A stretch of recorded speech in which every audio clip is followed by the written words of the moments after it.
नमस्कार, प्रणाम, जय सिया राम।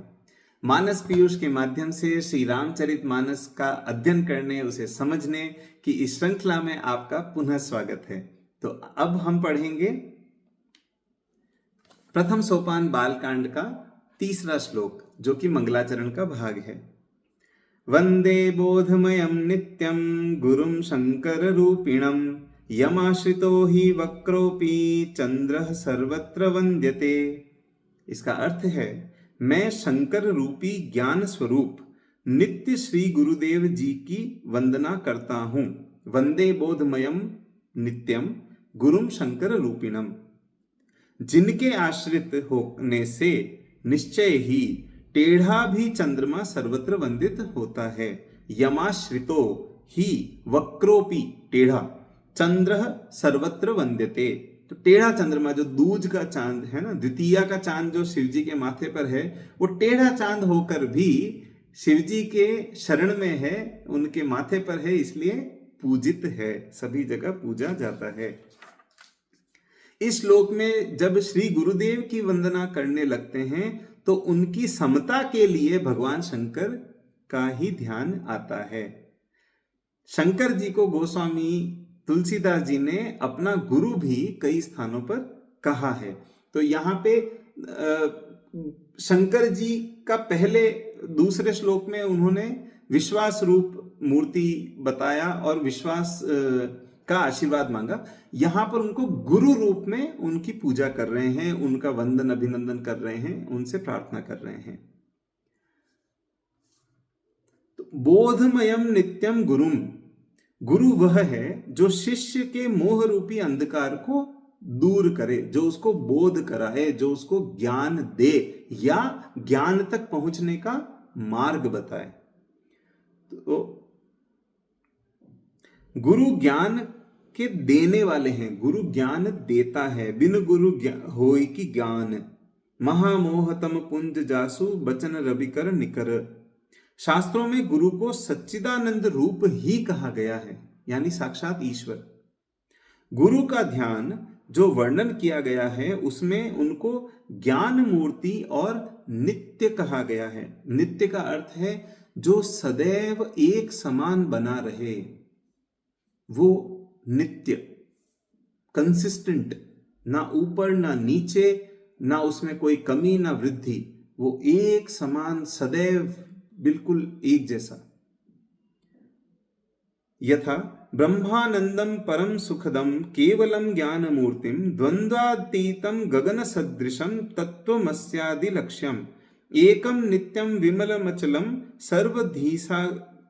सर्वधीसाक्षी भूतम भावातीतम त्रिगुण रहितम सद्गुरुम तम नमामि। ये गुरु गीता से एक श्लोक है। तो उपनिषदों में भी गुरु के प्रति जिसकी वैसी ही श्रद्धा है जैसी भगवान के प्रति, उसी को तत्व का अधिकारी कहा गया है। तो श्रद्धा की बात हुई, तो ईश्वर में श्रद्धा, वैसी ही गुरु में श्रद्धा होनी चाहिए। गुरु में यदि श्रद्धा नहीं है, यदि उनके प्रति मन में संदेह है या उनके प्रति आदर भाव में कमी है, तो गुरु से आप कुछ ग्रहण नहीं कर पाएंगे। या इसे ऐसे कहें कि ऐसे किसी भी व्यक्ति को आप गुरु स्वीकार ही नहीं कर पाएंगे जिसके प्रति मन में श्रद्धा, विश्वास, सम्मान, आदर न उपजे। जो अपने को निरंतर नित्य ज्ञान स्वरूप चेतन अमल सच्चिदानंद स्वरूप मानता है, वास्तव में वही गुरु कहलाने योग्य है। तो गुरु होने के लिए भी किसी व्यक्ति विशेष में यदि कोई व्यक्ति है, अब यदि हम गुरु रूप में शंकर भगवान को या कृष्ण भगवान को मानते हैं या नारद मुनि को मानते हैं या ऐसे ही किसी अलौकिक दिव्य दैव शक्ति को मानते हैं, तब तो कोई बात ही नहीं।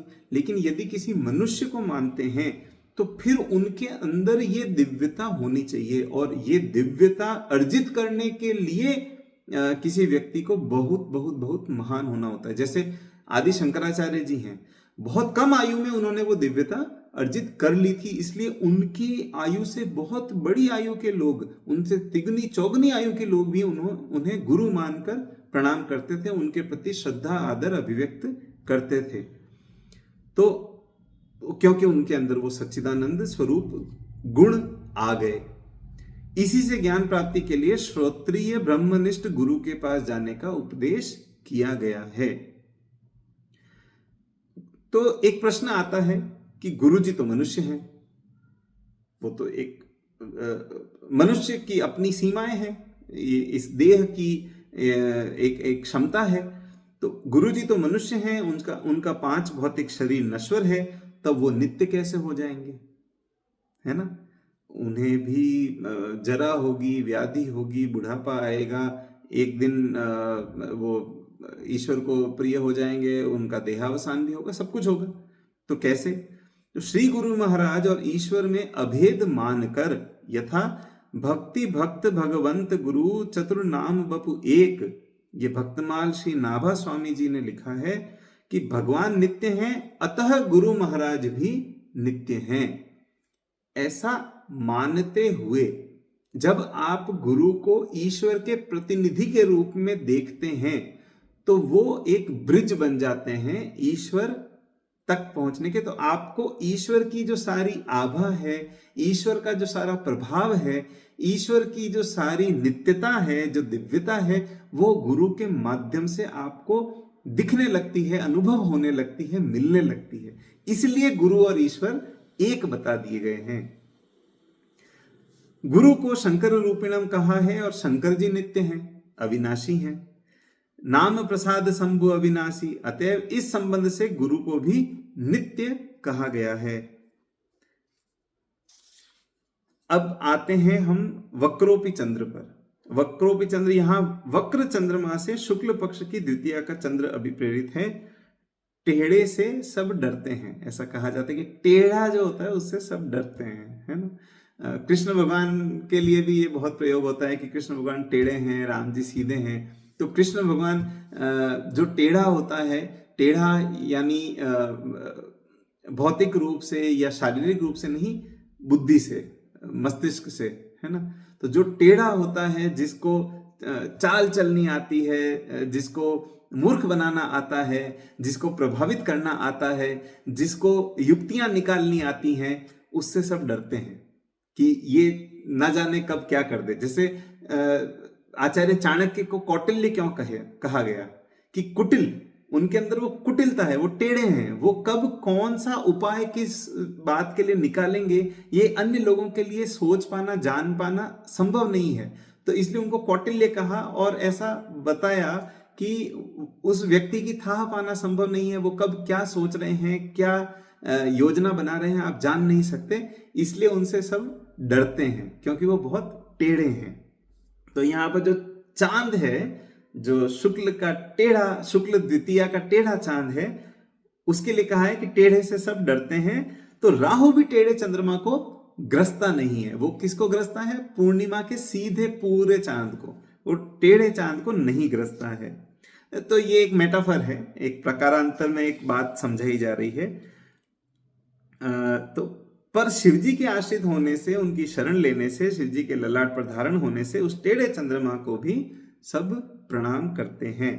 जैसे शिवजी के आश्रित होने से द्विज चंद्र वंदनीय हो गया, वैसे ही गुरु जी के आश्रित वक्रजन यानी हम शिष्य जो टेढ़े हैं और अधूरे हैं, हमें ज्ञान नहीं है, हमारे मन में संदेह है, शंका है, संशय है, हम कर तर्क कुतर्क करते हैं, तो हमारा जो टेढ़ापन है वो यदि हम गुरु की शरण में चले जाते हैं, जैसे टेढ़ा चांद शिवजी की शरण में गया, तो हमारा वो टेढ़ापन होने के बाद भी गुरु जी के छाया से वो टेढ़ापन का भी विकार चला जाता है और हमारा कल्याण हो जाता है, वंदनीय हो जाते हैं।